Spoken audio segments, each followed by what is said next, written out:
Hey guys, if you've watched my videos before, welcome back to Life Rocks. Thanks for joining me again. And if this is your first time seeing a Life Rocks video, go ahead and be sure to hit that little subscribe button so you don't miss out on any more of my videos. Today we are going to be talking about the chronic illness grief cycle and art therapy and how that can help you work through the chronic illness grief cycle. I'm going to be sharing some art therapy projects that I've done and share how those help me work through the stages of the grief cycle. I'm also going to be giving you guys tips on different art therapy projects that you can try at home. First, I want to remind you, don't be intimidated. You do not need to be any sort of talented artist to do art therapy. Art therapy is really about expressing and working your way through emotions in a way that words really can't describe.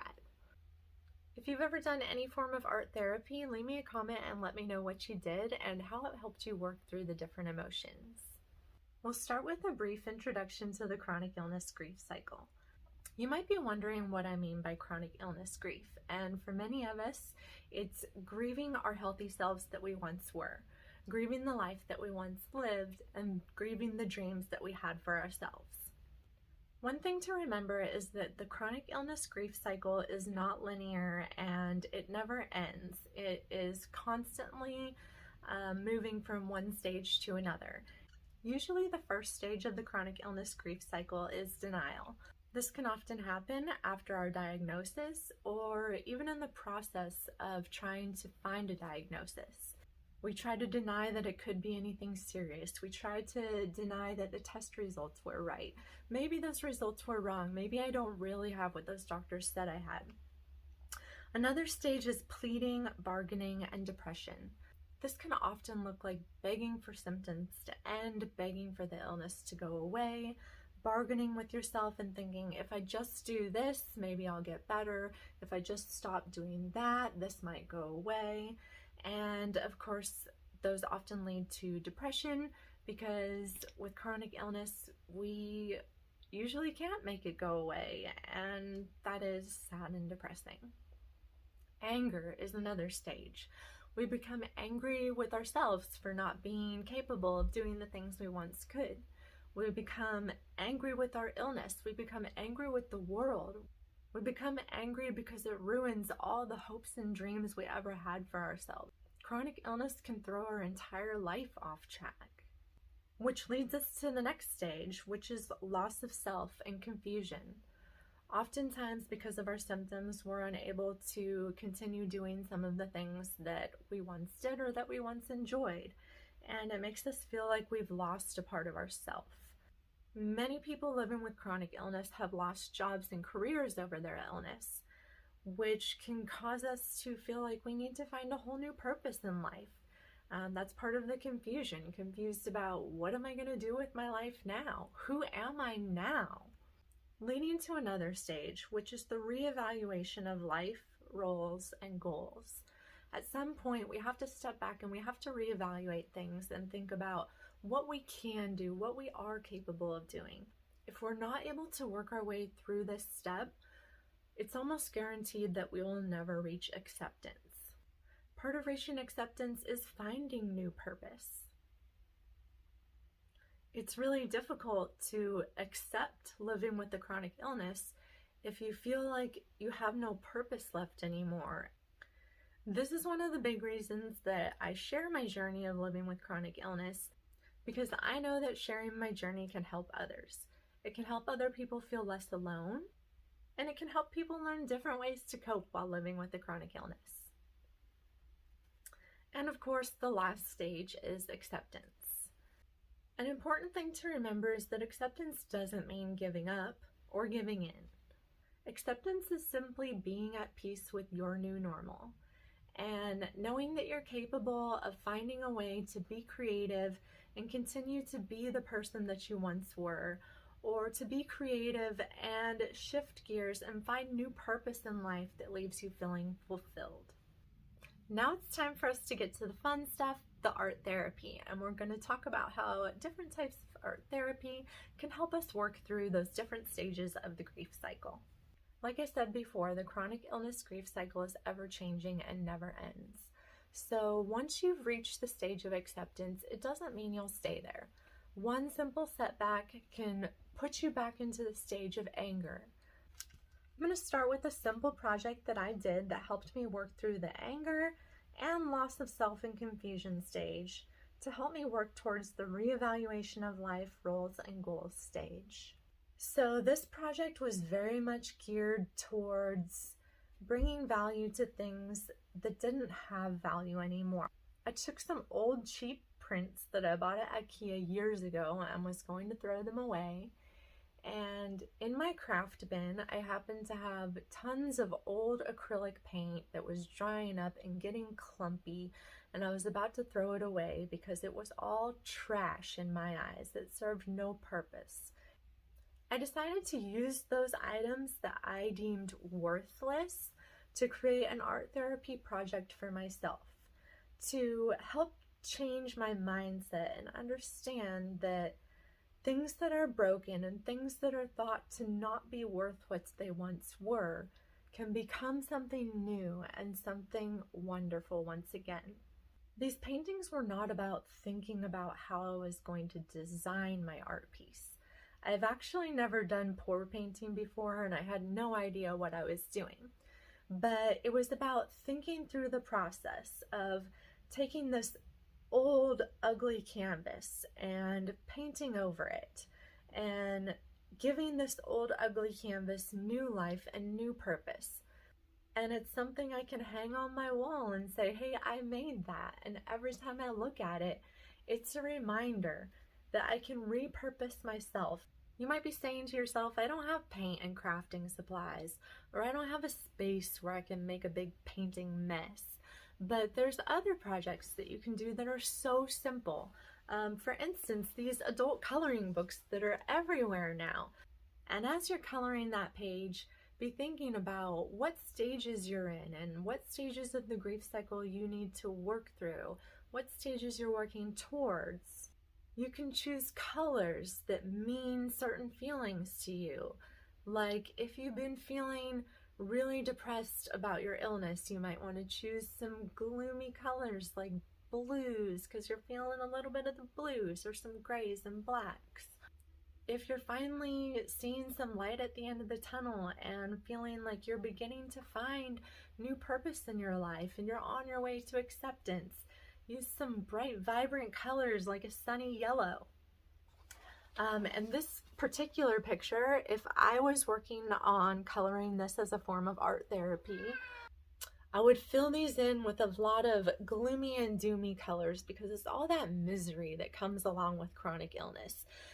But all of these flowers that she's blowing out, I would make them bright and vibrant and beautiful because she's trying to breathe something new and beautiful into her newly kind of destroyed chronic illness life.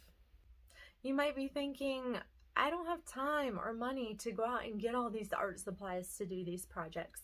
There's also lots of free apps that you can download right onto your phone or tablet that will allow you to do coloring projects like what you see in these coloring books. Or there are other free apps where you can design digital media. This is a digital media art therapy project that I did using Canva. In this particular one, you can see kind of the dizzy head with all the swirls going around, and that kind of shows how I'm feeling when my symptoms are high. You can see kind of the red hazy area over the neck on the big head that's in the middle, which kind of signifies all the neck pain that this illness causes. So another form of art therapy is just kind of showing how you're feeling. Sometimes we don't have somebody that we can talk to about how we're feeling, or sometimes we choose not to talk about how we're feeling because, let's face it, we're always feeling bad, we're never feeling good, and nobody wants to be around somebody who's constantly complaining about feeling bad. So expressing those feelings and those struggles through art can be a really helpful thing and therapeutic thing for some people. Art therapy can also be something like writing a poem, writing a song, writing some music. anything that uses your creativity and helps you work through those different emotions and those different stages of the grief cycle. Years ago, when I was first diagnosed with MdDS, and I was still going through the denial and pleading and bargaining portion of the cycle, I took an old canvas, like what I did in my previous project that I showed you, and turned it into a blank canvas, and then I painted symbols for balance on the canvas. And this was, in my mind at the time, this thing that was going to give me hope of reaching remission. So many years had gone by and I still hadn't reached remission. Over time, I realized that that specific piece of art therapy was putting me into the stage of anger because I had not achieved that balance, and I was frustrated, and no matter how positive I was, and no matter how much I tried to believe that I would reach remission, I hadn't, and I was angry. I was angry at the world, and every time I looked at that picture, I was angry. So as another form of art therapy, I got rid of that anger by painting over the symbols of balance. And this is what I came up with. So once again, I was taking something that had no value and trying to bring it value once again. So I still had a lot of those clumpy, dried up acrylic paints left. And I decided to use the last of them pouring over this canvas. Like I said, I do not know how to paint pour. I didn't know what I was doing, but it turned into a really cool piece and it looks pretty good on my wall.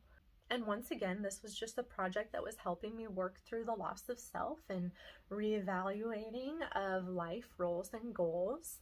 All you need to do is reevaluate things. Figure out what can you do, what value can you bring, and work towards those things. And when you realize that you're actually doing it, you will eventually reach the stage of acceptance where you can feel at peace. I know painting's not everyone's cup of tea, so another really great form of art therapy is origami, believe it or not. A cool thing about origami is that each shape actually has a different meaning. So you can gear that art therapy project towards the shapes that bring meaning to what you're trying to work through. Another great thing about doing origami is that it actually helps strengthen the brain. It can improve hand-eye coordination, and it can also strengthen mental concentration. Here's another little art therapy project that I did. I used to make jewelry, and I've ended up with boxes full of mixed match beads that I only had one or two of. So in my eyes, they weren't complete. They weren't everything that I needed. That's very similar to the feelings we experience with chronic illness. Feeling incapable of doing the things we could once do, or feeling incapable of being what we wanted to be. So I decided to take these beads that I saw as worthless, and I created a little project with them, and I turned them into these adorable little curtain poles. Again, giving purpose to something that I thought had none. If this video is giving you any ideas on different forms of art therapy, be sure to drop me a comment and tell me about it, because maybe it's something I might want to try.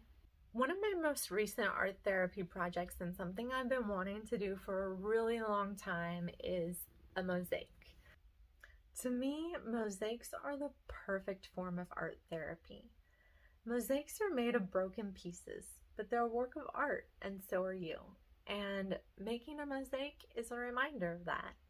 Maybe it's not always about trying to fix something broken. Maybe it's about starting over and creating something better. Since becoming ill with MdDS, I have discovered that having a nice relaxing evening at home and sitting outside by the fire pit with a glass of wine and my boyfriend is something that brings me joy. So I wanted to create a piece of art that would bring a little extra beauty to the place where I find my joy, as well as give purpose. As I created this mosaic, I had a lot of things in mind. Living with MdDS, you kind of feel like you're constantly on the ocean being tossed around by waves. So the bottom portion of my mosaic has a lot of blue stones in it, which symbolize the ocean. Around the edge, I used some old beads that resembled stones to represent the rough and rocky times everyone living with the chronic illness experiences. And in my case, living with MdDS, it was a literal symbol of the rockiest days.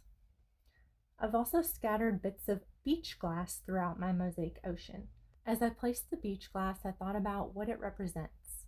Sea glass is symbolic of the magic of transformation. I thought about this poem by Christine White. Broken glass, both sharp and fragile, surviving riptides and traveling depths unknown, shattered, abandoned, exiled in icy waters, each piece must tumble alone.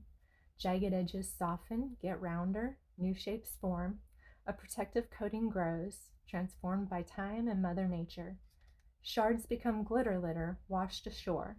Each piece goes from trash to treasure, becomes sought after and collected. Sea glass is the ultimate survivor.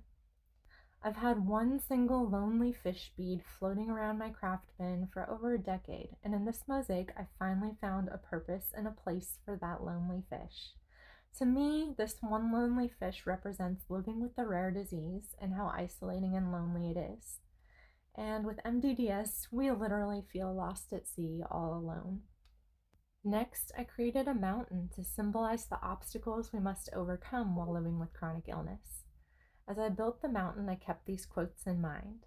The hardest mountain to climb is the one within, as a reminder that sometimes the hardest part is fighting the emotional battle within ourselves, rather than the physical battle our illness forces us to fight.